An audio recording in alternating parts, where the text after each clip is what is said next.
Hello friends. तो मैं आप लोगों को आज इंट्रोडक्शन ऑफ बायोलॉजी मीन्स जीव विज्ञान के परिचय में सबसे पहले मैं बताऊंगा साइंस किसे कहते हैं। साइंस जिसका हिंदी होता है विज्ञान। साइंस हमारे लैटिन वर्ड से लिया गया है। लैटिन वर्ड के शायर या साइंसिया से लिया गया है। शायर का अर्थ होता है टू नो, जिसका हिंदी होता है जानना। साइंसिया का अर्थ होता है नॉलेज, जिसका हिंदी होता है ज्ञान। अर्थात विज्ञान के बारे में हम कह सकते हैं किसी के बारे में जानना अथवा किसी के बारे में पूर्ण ज्ञान प्राप्त करना ही विज्ञान कहलाता है। विज्ञान को हम लोग दो भागों में बांटते हैं। पहला होता है नॉन लिविंग थिंग्स, दूसरा होता है living things. Non living things को निर्जीव पदार्थ कहते हैं, लिविंग थिंग्स को जीवित पदार्थ कहते हैं। नॉन लिविंग थिंग्स को तीन भागों में बांटा गया है। पहला फिजिक्स, जिसका हिंदी होता है भौतिकी। दूसरा केमिस्ट्री, जिसका हिंदी होता है रसायन। जियोलॉजी, जिसका हिंदी होता है भूविज्ञान।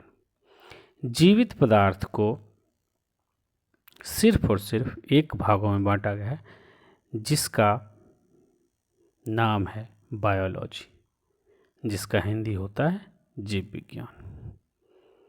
ठीक है, आगे हम लोग बायोलॉजी को पढ़ेंगे। बायोलॉजी बायोलॉजी जिसका हिंदी अर्थ होता है जीव विज्ञान। जीव विज्ञान का नामकरण सबसे पहले लेमार्क, जो कि फ्रांस के रहने वाले थे, और ट्रेविरेनस, जो कि जर्मनी के रहने वाले वैज्ञानिक थे, 1801 ईस्वी में बायोलॉजी का नामकरण किए। बायोलॉजी हमारे ग्रीक भाषा के दो शब्दों से मिलकर के बना हुआ है। पहला बायोस, दूसरा लोगस। बायोस का अर्थ होता है लाइफ, लाइफ का हिंदी जीवन होता है। लोगस का अर्थ होता है स्टडी, स्टडी मीन्स होता है अध्ययन।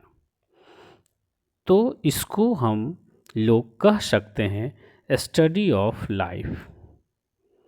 जीवन का अध्ययन ही बायोलॉजी कहलाता है।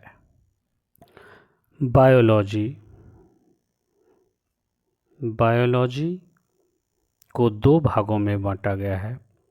पहला बॉटनी, दूसरा जूलॉजी। बॉटनी का अर्थ होता है वनस्पति विज्ञान और जूलॉजी का हिंदी होता है जंतु विज्ञान। Botany herbs, botany means herbs होता है। जूलॉजी जून मीन्स एनिमल होता है। बॉटनी के अंतर्गत हम लोग प्लांट्स का अध्ययन करते हैं और जूलॉजी के अंतर्गत हम लोग एनिमल्स का अध्ययन करते हैं। मीन्स बॉटनी को परिभाषा के तौर पर हम लोग कह सकते हैं स्टडी ऑफ प्लांट्स, जिसमें पेड़ पौधों का अध्ययन किया जाता है, उसे हम बॉटनी कहते हैं। जूलॉजी स्टडी ऑफ एनिमल्स, जिसमें हम लोग एनिमल्स का अध्ययन करते हैं, जंतुओं का अध्ययन करते हैं, उसे हम जूलॉजी कहते हैं। अब हम लोग इसके जनक की तरफ जाएंगे। बायोलॉजी में जनक का बहुत बड़ा योगदान होता है। तो फादर ऑफ बायोलॉजी अरस्तु हैं, जिसको इंग्लिश में हम लोग एरिस्टोटल लिखते हैं। बॉटनी के फादर ऑफ बॉटनी थियोफ्रेस्टस हैं। फिर जूलॉजी के फादर अरस्तु ही हैं। इंग्लिश में एरिस्टोटल कहते हैं। तो आइए हम लोग जीव विज्ञान की कुछ शाखाएं को देखते हैं। एपीकल्चर, जिसमें मधुमक्खी पालन का अध्ययन किया जाता है। इसी तरह से सेरीकल्चर में रेशम कीट पालन का अध्ययन किया जाता है। पीसीकल्चर मत्स्य पालन का अध्ययन किया जाता है।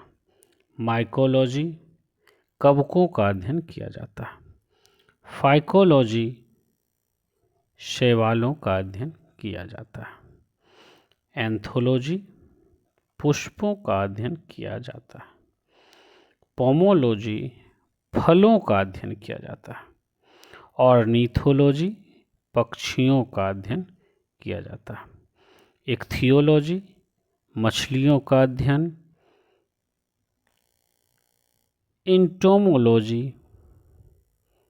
एंटोमोलॉजी कीटों का अध्ययन। डेंड्रोलॉजी वृक्षों एवं झाड़ियों का अध्ययन कहलाता है। ऑफियोलॉजी सर्पों का अध्ययन होता है। सौरोलॉजी के अंतर्गत छिपकलियों का अध्ययन किया जाता है। उसी तरह से सिल्वीकल्चर काष्ठी पेड़ों का संवर्धन का अध्ययन किया जाता है। और हॉर्टिकल्चर में उद्यान विज्ञान को पढ़ा जाता है। ठीक है दोस्तों, तो इस तरह से इंट्रोडक्शन ऑफ बायोलॉजी को हम लोगों ने कंप्लीट कर लिया है। अब हम लोग मिलते हैं नेक्स्ट वीडियो में। अगर यह वीडियो आपको अच्छा लगा हो तो प्लीज़ मेरे इस चैनल को सब्सक्राइब करें और बेल आइकन की घंटी को ज़रूर से ज़रूर प्रेस करें, ताकि मैं इससे संबंधित जो भी नया वीडियो डालूं आप लोगों के बीच सबसे पहले आपको मिले। धन्यवाद।